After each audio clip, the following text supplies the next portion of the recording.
on page 205, we're going to start proving lines parallel. A couple of sections ago, we had a postulate and 3 theorems that all started off.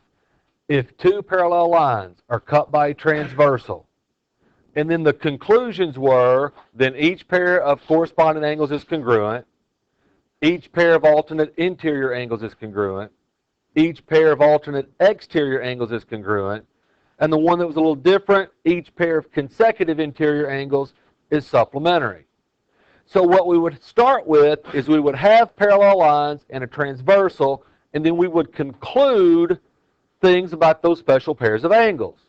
Most of the time the special pairs were congruent, but with consecutive interior they were supplementary. Now we're going to use the converses of those. And remember what a converse is. It's where you switch the if and the then. You switch the hypothesis and the conclusion. Converses are not always true. Even if the if-then statement is true, converses are not always true.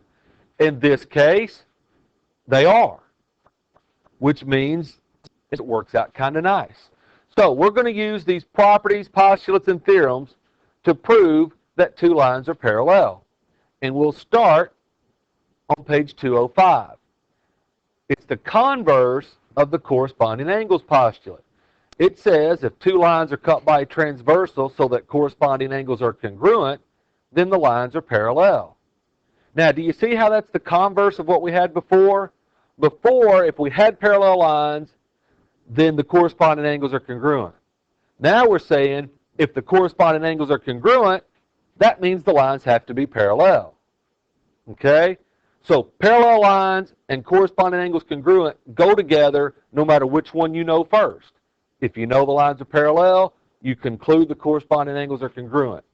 This postulate says if you know that the corresponding angles are congruent, that's enough to prove that the lines are parallel. Okay? All right, so we good on the converse of the corresponding angles postulate?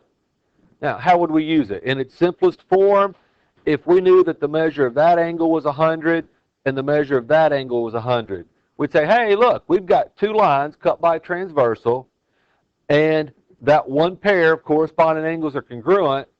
That's enough to prove that line A is parallel to line B. Okay? Now, the parallel postulate says if given a line and a point not on the line, then there exists exactly one line through the point that is parallel to the given line. All right, so if you start with a line and then you have a point that's not on that line, there's only one line through point P that's parallel to the line we started with. And if you think about it, that makes sense, because to be parallel, they have to never intersect. So if they're not slanted the exact same way, they're eventually going to intersect. So there's only one line through P that's going to be parallel to the line we have. Does that make sense? Okay. Let's look at these other converses. The alternate exterior angles converse. What we've already learned is that if the lines are parallel, then the alternate exterior angles are congruent. This says if 2 lines in a plane are cut by a transversal so that a pair of alternate exterior angles is congruent, then the 2 lines are parallel. So if you know that angle 1 is congruent to angle 3, just that one little fact is enough to prove that line P is parallel to line Q. Okay? The consecutive interior angles converse. The consecutive interior angles are not going to be congruent to prove the line's parallel. The consecutive interior angles are going to have to be what? Supplementary to prove that the lines are parallel. So if 2 lines in a plane are cut by a transversal so that a pair of consecutive interior angles is supplementary, then the lines are parallel. So if we know that angle 4 and angle 5 are supplementary, just that one little fact is enough to prove that line P is parallel to line Q. I bet you can guess what the alternate interior angles converse is going to say, can't you? Okay, we already know that if the lines are parallel, then each pair of alternate interior angles are congruent. Now we're turning that around. If you have a pair of alternate interior angles congruent, that proves the lines are parallel. So if angle 6 is congruent to angle 8, just that one little thing is enough to prove that line P is parallel to line Q. And this last one, this goes along with that one theorem that I said we could actually kind of do without. Well, we could kind of do without this one too, because if we knew that R was perpendicular to one of those, and then we figured it was perpendicular to the other, doesn't that mean 90 and 90? So we have a pair of corresponding angles congruent. So we can kind of work our way around this one as well. But I don't know, I kind of like the way this one sounds. In a plane, if two lines are perpendicular to the same line, then they are parallel. And the simplest way to think of it is, if two lines are perpendicular to the same line, then the corresponding angles formed have to be congruent. They're both 90 degrees. Okay? You think you got it? Does it almost seem like you haven't actually learned anything new? Yeah, I mean, that's the tricky thing about converses. Converses always seem reasonable. In this case, we're fortunate enough that not only are they reasonable, they're actually true. Okay? All right, let's do a few from page 208.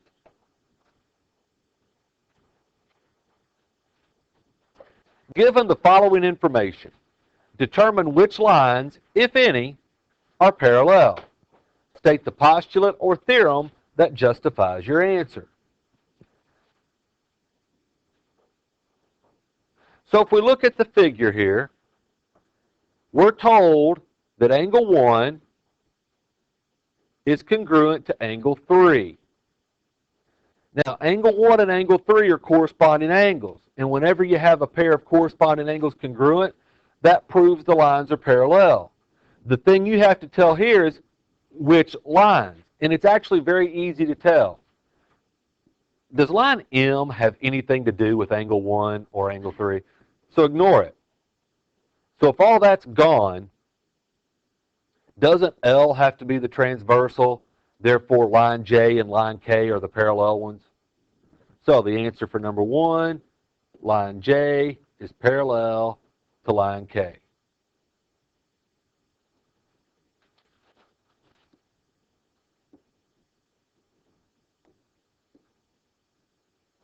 All right, number 2.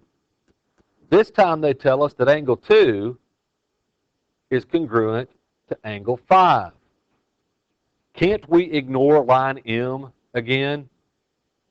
So angle 2 and angle 5 are a pair of alternate interior angles. So when a pair of alternate interior angles are congruent, that proves the lines are parallel. Since M's out of the picture, which two lines have to be the parallel lines? J and K again. So line J is parallel to line K.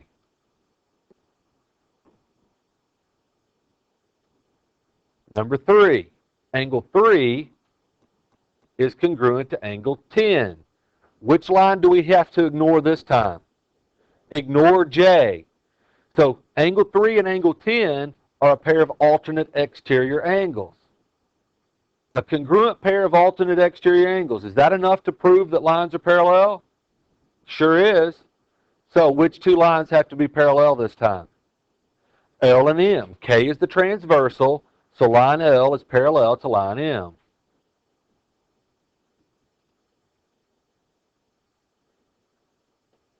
And the last one, the measure of angle 6 plus the measure of angle 8 equals 180. So these two angles are not congruent, they're supplementary. Darn, I'll come back with those. I forgot those. All right, so these two are supplementary. So if consecutive interior angles are supplementary, is that enough to prove that the lines are parallel? Yep. And in this case, we get to ignore line J again. K would be the transversal. So what are our two parallel lines? L is parallel to M. All right. Now, to do the part I'd forgotten. Well, let's do that one first since it's fresh in our mind. That was the consecutive. I'm going to need more room than that. I wonder if. Yay. So that's the consecutive interior angle. No, it's not. Yeah, angles theorem converse. Am I wording that right? Do they have a converse at the end? Yep, they say converse last. Seems like the previous books I've used always said converse of and then it, but now they say consecutive interior angles theorem converse. Yep. All right, for number 3, that was where they told us that that was the alternate exteriors angle, wasn't it? So, alternate exterior angles. Let's see, they don't even put the word theorem in, do they? Converse.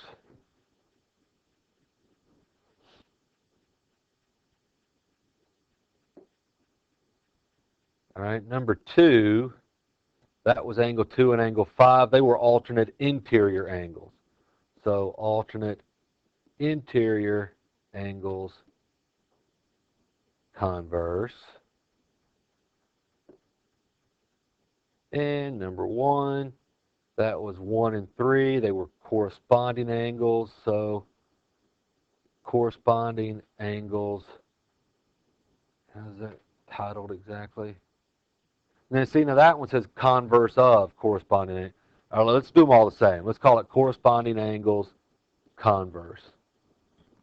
I don't want to have to try to remember which one has converse at the front instead of at the end. All right, so I wish I'd remembered to do that as we did them, but we fixed it. Any questions on 1 through 4? Number 5. Find x so that M is parallel to N. All right. The 2 angle measures they give us are for alternate exterior angles. What has to be true for that pair of alternate exterior angles to prove that the lines are parallel? They have to be congruent, so their measures have to be equal. So 4x minus 23 must equal 2x plus 17 to make M parallel to N. And as we now know, as long as the alternate exterior angles are congruent, that does make M parallel to N. So let's solve this for x. Let's subtract 2x from both sides. Let's add 23 to both sides. And let's divide by 2. So, as long as x equals 20, then those 2 angles are congruent.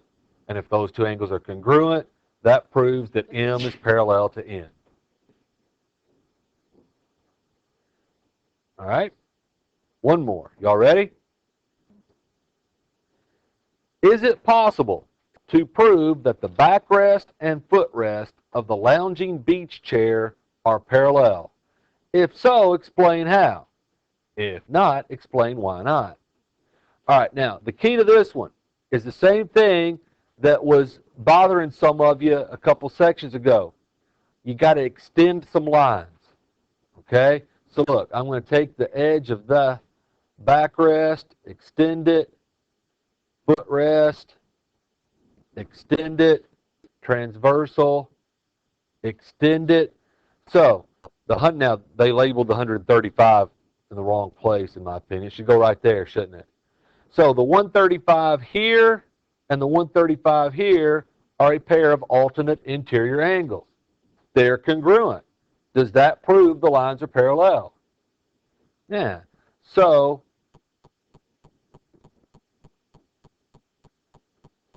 the backrest is parallel to the footrest because of the alternate interior angles converse.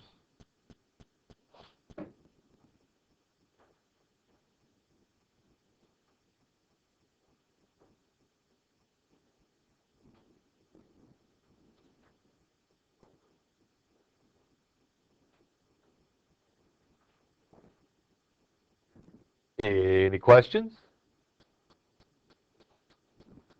All right. On page 208, do 1 through 5, 7 through 22, 33 through 35, 37, 44 through 50, 57.